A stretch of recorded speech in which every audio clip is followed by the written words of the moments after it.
وآلہ حسنت جمیع خصالہ صلو علیہ وآلہ۔ جسے چاہا در پہ بلا لیا، جسے چاہا اپنا بنا لیا۔ یہ بڑے کرم کے ہیں فیصلے، یہ بڑے نصیب کی بات ہے۔ بلغ العلا بکمالہ، کشف الدجا بجمالہ، حسنت جمیع خصالہ صلو علیہ وآلہ واصحابہ وبارک وسلم۔ یہ محترم جاوید صاحب ہیں، ملک جاوید صاحب،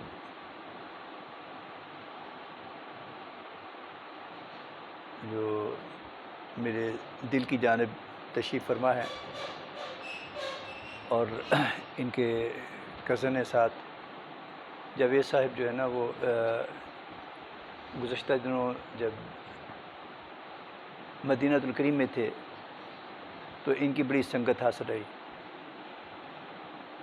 خاص طور پر جب طبیعت تھوڑی سی ناساز ہوئی تو انہوں نے بہت ہمت سے کام لیا، بہت محبت سے بڑا وقت نکالا، اور ہاسپٹل میں جرمن ہاسپٹل تھا، جرمن سعودی ہسپتال، بہت اچھا تھا، بہت اچھے لوگ تھے، ان کا وہاں پر خاصا اثر و رسوخ تھا، لوگ بڑی عزت کرتے تھے ان کی، بلکہ مار صاحب کو بھی ایک روز لے گئے، شاہ صاحب کو بھی چیک اپ کروایا۔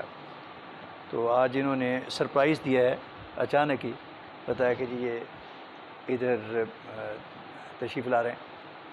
تو ابھی بیٹھے ہوئے تھے تو میں نے ان سے پوچھا اگر چند منٹ نکال سکتے ہیں تو یہ ایک چھوٹی سی نشست ہوتی ہے تو ذرا ادھر ہو آئیں۔ جی جناب، کوئی سوال کوئی کسی کا ہے، کوئی بات پوچھنے کی؟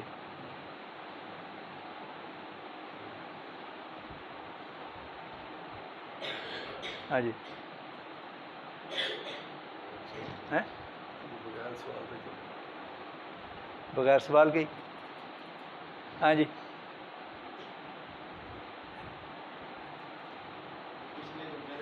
ہاں کیا؟ جی جی، ہیں اچھا،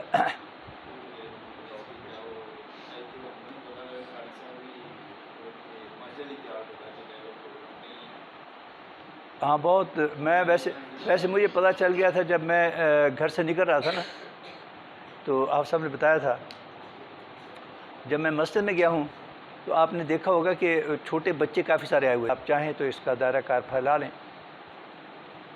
اگر گفتگو جو پہلے ہماری ہو چکی ہے اس کو سمیٹیں، تھوڑا سا سم اپ کریں آگے بڑھانے کے لیے، تو نماز سے پہلے جو نماز کی شرائط ہیں اگر انہی کو تربیت کے لیے استعمال کیا جائے تو نماز سے پہلے ہم جانتے ہیں کہ کچھ چیزیں ضروری ہیں جن کے بغیر نماز نہیں ہوتی، جس میں پاکیزگی ہے، جسم کا پاک ہونا، صرف پاک ہونا نہیں کافی نہیں ہے بلکہ باوضو ہونا، مطلب وہ پاکیزگی پلس، سمپل نہیں، جسم کا پاک ہونا بھی، پھر باوضو ہونا وہ ایکسٹرا ہے۔ اسی طریقے سے لباس کا پاک ہونا، جگہ کا پاک ہونا۔ اگر اس کو بیس بنا کر بچوں کو بتایا جائے یا اپنے ارد گرد کے خود اپنے آپ کو سمجھایا جائے کہ اسلام پاکیزگی کے بارے میں کتنا سینسٹیو ہے۔ آقا علیہ الصلوۃ والسلام نے فرمایا کہ الطہور شطر الایمان، پاکیزگی ایمان کا شطر ہے، کہ آل دا ٹائم پاک رہنا ہے، کوشش کرنی ہے۔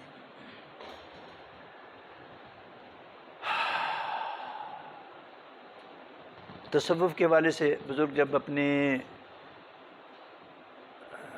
متعلقین کی تربیت کرتے ہیں تو اس میں سے ایک بات عموماً یہ ہوتی ہے کہ آپ نے کوشش کر کے باوضو رہنا ہے۔ باوضو رہتے ہیں تو خیالات کے بہکنے کا چانس کم ہو جاتا ہے۔ باوضو رہ کر آپ کھانا کھاتے ہیں، پانی پیتے ہیں تو ہر ایک میں پھر برکت سرایت کرتی ہے۔ بچوں کو اگر ابتدائی میں بتایا جائے کہ انہیں ایسی چیزوں کے ساتھ نہیں کھیلنا جس سے جسم ناپاک ہو یا لباس ناپاک ہو، گندے بال کے ساتھ کھیلنا جیسے گلیوں میں کھیلتے رہتے ہیں، ان کی تربیت کی جائے۔ اسی طریقے سے وقت کی پابندی ہے، ہماری یہ بات ہو چکی ہوئی ہے کہ وقت کی پابندی، وقت کی جو اہمیت ہے، کہتے ہیں کہ time is real capital, time is real capital, یہ اصل سرمایہ ہے۔ اگر وقت کی قدر نہیں کرتے تو آج کے دور میں وقت کی ناقدری، بے قدری، بے وقتی، فضول خرچی وقت کی، وہ پھر ٹینشن کریٹ کرتی ہے، سٹریس کریٹ کرتی ہے۔ لیٹ ہو جائیں، آپ میں سے جو ماشاءاللہ میں دیکھ رہا ہوں جو دفاتر میں کام کرنے والے لوگ ہیں، اگر آپ اپنے ڈیوٹی ٹائم میں لیٹ ہوتے ہیں تو آٹومیٹیکلی ایک سٹریس آ جاتا ہے، سٹریس آتا ہے، اور جتنا پھر آپ اس سٹریس کی وجہ سے چھوٹی چھوٹی چیز بھی آپ کو ہرٹ کرتی ہے۔ مثلا آپ گھر سے نکلیں، کوئی دوسرا بندہ وہ بائک پر آ گیا، بھلے وہ چند سیکنڈ آپ کے لگے ہیں مگر وہ چند سیکنڈ آپ کے ذہن کو اندر تک ہلا دیتے ہیں۔ گاڑی کو جا رہی ہے، اس نے بریک لگائی ہے، سگنل بند ہو گیا ہے، کچھ اور ہو گیا ہے، تو وہ ساری چیزیں اثر انداز ہوتی ہیں۔ ایسے جو ٹائم سے کام کرنا ہے۔ نماز کے بارے میں آپ نے سنا ہوگا بار بار کہ ویلے دی نماز تے ویلے دیاں ٹکراں، ان الصلاۃ کانت علی المؤمنین کتابا موقوتا، نماز وقت کی پابندی کے ساتھ فرض کی گئی ہے۔ تو اس کو جب امپورٹنس دینی ہے، بتانا ہے، بچوں کو سمجھانا ہے، خود اپنے آپ کو بھی سمجھانا ہے اور بچوں کو بطور خاص سمجھانا ہے کہ ہر کام آپ نے عادت ڈالنی ہے، کام کو وقت پر کیا جائے۔ یہ جو ہمارے مختلف لوگ ہیں جو پروفیشنل ہیں، وہ رب کی معاف فرمائے، سوائے کچھ لوگوں کے باقی پروفیشنلز کے بارے میں یہ ایک روٹین بنی ہوئی ہے۔ لوگ سمجھتے ہیں کہ یہ کام وقت پر نہیں کریں گے، وعدہ کر لیں گے اور ٹھیک ہے جی آپ اتنے بجے آ جائیں، چکر لگواتے رہیں گے۔ What are nonsense it is. اس سے پھر آپ کی ریپیوٹ ہرٹ ہوتی ہے، آپ کی گڈ ول ہرٹ ہوتی ہے، سوسائٹی میں، رشتہ داری میں، دوستوں میں، بزنس میں۔ جو چیز انسان کو سب سے زیادہ سپورٹ کرتی ہے ان میں سے ایک آپ کی ریپیوٹ ہے، آپ کی گڈ ول ہے۔ گڈ ول ہے، آپ کی گڈ ول ہے، آپ کے جو تاثر اچھا ہے، آپ کی شہرت اچھی ہے، میں کیوں یہ فکر نہ کریں جی، یہ بندہ وعدے کا بڑا پابند ہے، وقت کا بڑا پابند ہے۔ تو نماز جو ہے اپنے آغاز سے قبل ہی بتاتی ہے کہ تمہیں کام وقت پر کرنا ہے، وقت پر کرنا ہے۔ اور پھر آپ دیکھتے ہیں کہ نماز کے لیے قبلہ رخ ہونا یہ ضروری ہے۔ اگر آپ اپنی توجہ قبلہ سے ہٹا لیتے ہیں، آپ کسی اور طرف رخ کر لیتے ہیں، تو آپ کی نماز نہیں ہوتی۔ یعنی ایک ڈائریکشن ہے، اس ڈائریکشن کو ہائی لائٹ کرنا ہے زندگی میں مختلف معاملے۔ کیا کر رہے ہیں، کیوں کر رہے ہیں، کیا کر رہے ہیں، کیوں کر رہے ہیں۔ وہ آج میرے ہم جو مہمان ہیں ان میں یہ جو